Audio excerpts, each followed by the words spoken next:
السلام علیکم ورحمۃ اللہ وبرکاتہ۔ سب سے پہلے آپ یہ والی ویڈیو دیکھیے اور ویڈیو پسند آئے تو لائک کریے، شیئر کریے اور سبسکرائب کرنا نہ بھولیے گا۔ یہ ویڈیو دیکھیے۔ اچھا بھائی، رمضان میں انتقال کی کیا فضیلت ہے؟ کیا رمضان میں مرنے والے کی کوئی زائد فضیلت ہے؟ کیا اس سے حساب و کتاب نہیں ہوتا؟ محمد اویس انڈیا سے۔ بعض روایتوں میں آتا ہے جو جمعے کی رات کو انتقال کرے گا اس سے عذاب قبر نہیں ہوتا، بعض میں آتا ہے جو رمضان میں انتقال کرے گا اس سے عذاب قبر نہیں ہوتا، پھر بعض میں آتا ہے کہ قیامت تک کے لیے ہٹا لیا جاتا ہے، بعض سے پتہ چلتا ہے صرف رمضان میں ہٹایا جاتا ہے۔ لیکن اس بارے میں جتنی روایتیں سب ضعیف ہیں اور بہت زیادہ ضعیف ہیں، تھوڑی بہت ضعیف بھی نہیں ہیں۔ تو بعض علماء نے دیکھا کہ چلو روایتیں ہیں، اللہ کی رحمت سے امید کی جا سکتی ہے کہ بخشش ہو جائے گی، لیکن حقیقت جو ہے نا دلائل کی قوت کی روح سے ان روایتوں میں جان نہیں ہے۔ تو اس لیے جو ہے وہ اللہ تو کی رحمت سے تو دیکھیں کچھ بھی امید لگائی جا سکتی ہے، لیکن اگر ہم اللہ کی طرف منسوب کر کے کہیں اللہ کی طرف، یقینی طور پر تو اسی بات کی نسبت کی جائے گی جو اللہ کے رسول نے کہی ہے، اور جو اللہ کے رسول سے ہم تک صحیح سند کے ساتھ پہنچی ہے اس بات کی نسبت تو کی جائے گی۔ اس کے علاوہ نسبت کرنے میں جو ہے نا میری رائے تو یہ کہ احتیاط سے کام لینا چاہیے۔ البتہ یہ ضرور ہے کہ جو بھی مقدس جگہیں ہوں، مقدس مقامات ہوں، تو ان مقدس جگہیں اور ان مقدس مقامات میں موت کی ویسے ہی ایک فضیلت ہے۔ تو جمعے کا دن اور جمعے کی رات بھی مقدس، اور رمضان بھی مقدس ہے، اور روزے کی حالت میں موت پر صحیح حدیث ہے کہ روزے کی حالت میں جس کی موت واقع ہوگی جنت میں داخل ہوگا، اس پر مسند احمد کی صحیح روایت موجود ہے۔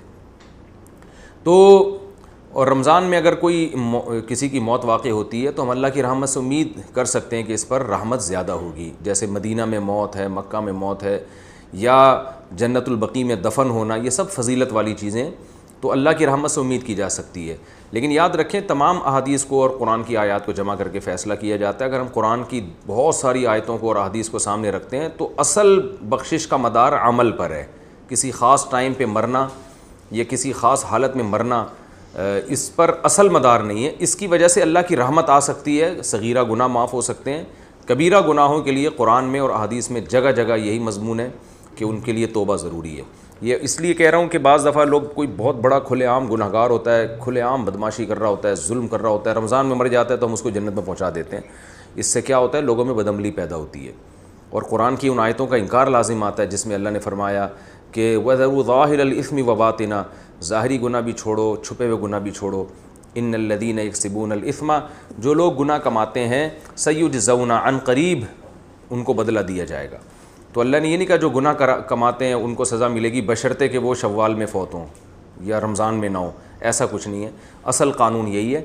باقی جو روایات میں آتا ہے کہ روزے کی حالت میں موت واقع ہوئی تو مبارک موت ہے، عبادت کرتے ہوئے دنیا سے جا رہا ہے تو اللہ سے امید کی جا سکتی ہے، لیکن اصول اور ضابطہ بہرحال یہی ہے کہ جب تک گناہوں سے توبہ نہیں کرے گا بخشش نہیں ہوگی۔ تو اس میں صغیرہ گناہ مراد ہوتے ہیں۔ دخل الجنہ کا مطلب یہ کہ اس کے اگر صغیرہ گناہ جو بہت کثرت سے تھے، رکاوٹ بن رہے تھے، تو اللہ اس کو صغیرہ گناہوں کو معاف کر کے جنت میں داخل کر دے گا، یہ اللہ سے امید ہے۔ تو خلاصہ یہ نکلا کہ روزے کی حالت میں موت اگر ہوتی ہے تو اس کی فضیلت تو صحیح حدیث میں واقع ہوئی ہے۔ خاص رمضان میں موت واقع ہونا یا جمعے کی رات کو موت واقع ہونا، اس کی فضیلت کسی صحیح حدیث میں نہیں ہے، نہ لیلۃ القدر میں موت کی فضیلت کسی صحیح حدیث میں ہے۔ لیکن یہ ویسے شریعت میں ایک بات ثابت ہے کہ فضیلت والے دن یا فضیلت والی رات میں انتقال میں اللہ کی رحمت کی امید کی جا سکتی ہے۔ البتہ بعض علماء دوسری طرف بھی گئے ہیں، تو اختلافی مسئلہ ہے، جس عالم کی رائے زیادہ سمجھ میں آتی ہے اس کو فالو کر